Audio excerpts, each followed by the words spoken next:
हिमाचल प्रदेश में 25 तारीख को जैसे ही भारतीय जनता पार्टी की चार्जशीट कमेटी की बैठक हुई, सुक्खू सरकार जो है वो बेचैन हो गई, क्योंकि पिछले लगभग 3.25 वर्षों में जिस तरीके से हिमाचल प्रदेश में एक के बाद एक घोटाला हुआ है, उसको लेकर कांग्रेस पार्टी में और मुख्यमंत्री में बेचैनी छा गई। और ये जो एफआईआर पे एफआईआर दर्ज करने का, जो झूठी एफआईआर दर्ज करने का जो खेल मुख्यमंत्री और कांग्रेस सरकार हिमाचल प्रदेश में कर रही है, ऐसा लग रहा है कि वो दिन 1977 के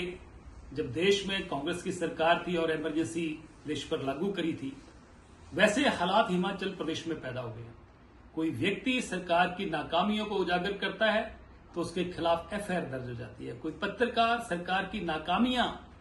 अपनी समाचार पत्रों में या सोशल मीडिया में दिखाते हैं तो उनके खिलाफ एफआईआर दर्ज हो जाती है। कोई व्यक्ति सरकार के खिलाफ बोलता है, जो कि लोकतांत्रिक अधिकार है व्यक्ति का, उसके खिलाफ एफआईआर दर्ज हो जाती है। इतनी एफआईआर पे एफआईआर दर्ज हो रही हैं। मुझे लग रहा है कि जिस तरीके से अभी धर्मशाला के विधायक, भारतीय जनता पार्टी के विधायक पर एफआईआर दर्ज हुई है, और जहां तक मैंने विभाग से जानकारी ली है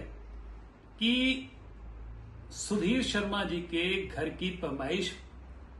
सुक्खू सरकार ने और खासतौर पर मुख्यमंत्री ने 3 बार पहले करवाई। यहां तक कि घास भी विजिलेंस के लोगों ने देखा कि घास कौन सा लगाया है और कहां से आया, और उसके बाद इनकम टैक्स को लिखा गया, वहां से भी जो है रिपोर्ट जो है वो चली गई कि सब कुछ कानून के दायरे में किया गया है और सारे कागज पत्ते पूरे हैं। और उसके बावजूद भी सरकार का पुलिस के अधिकारियों पर जो दबाव बना, कौन कौन अधिकारी हैं जो दबाव बना रहे हैं और उनके ऊपर कौन दबाव बना रहे हैं, सारी चीजें बाहर निकल के आ रही हैं। ये मुख्यमंत्री ना केवल धर्मशाला के विधायक के ऊपर,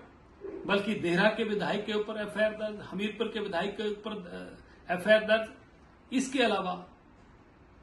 जो कांग्रेस को छोड़ के चले गए उनके सबके ऊपर एफआईआर दर्ज, कोई पत्रकार है उन पे एफआईआर दर्ज। इसलिए एफआईआर पे एफआईआर दर्ज करने का जो खेल चला हुआ है, मुझे लग रहा है कि मुख्यमंत्री को 3 खिताब प्रदेश की जनता दे चुकी है। पहला कि सबसे झूठ बोलने वाले मुख्यमंत्री का खिताब हासिल किया है, दूसरा कि सबसे ज्यादा कर्जा हिमाचल पर लादने का मुख्यमंत्री को खिताब मिला है, और तीसरा सबसे ज्यादा झूठी एफआईआर दर्ज करने का खेल जो है वो जो हुआ है, उसका भी खिताब जो है मुख्यमंत्री को मिला है। इसलिए मैं कहना चाहता हूं कि पुलिस का इस्तेमाल, इसको जो नशा फैला रहे हैं, जो कत्ल हो रहे हैं, गोलियां चल रही हैं, उन पे पुलिस जो है वो कानून व्यवस्था को बनाए, उसका उनकी बजाय कि अपने जिनके साथ बनती नहीं है, जो राजनीतिक विरोधी हैं, उनको जो है पुलिस का इस्तेमाल करके जो है ये इस्तेमाल किया जा रहा है। मैं स्पष्ट तौर पर कहना चाह रहा हूं कि पुलिस को जो ट्रेनिंग दी जा रही है कि झूठी एफआईआर कैसे करनी है, ये ट्रेनिंग, ये जो ट्रेनर हैं, बहुत जल्दी समय आ रहा है कि कहीं यही टीमें जो आज इन कामों में लगाई हैं, एक्सपर्ट हो रही हैं, आने वाले समय में जो ट्रेनिंग दे रहे हैं या ट्रेनर हैं, उनके काम भी आएंगी। इसलिए मैं सरकार से आग्रह करना चाहता हूं कि एफआईआर दर्ज करें, परंतु सच्ची एफआईआर दर्ज करें। झूठे जो लोग कानून को अपने हाथ में ले रहे हैं उन पे करें। अपनी राजनीतिक खुंस को मिटाने के लिए, जो अंदर खुंदक है उसको मिटाने के लिए जो एफआईआर दर्ज हो रही है, ये शायद लगता है हिमाचल के लोगों के टेम्परामेंट के खिलाफ है। और हिमाचल प्रदेश की वातावरण भी ऐसा, शांति प्रिय प्रदेश, ऐसा वातावरण में ऐसी चीजें होती नहीं थी जो अब हो रही है।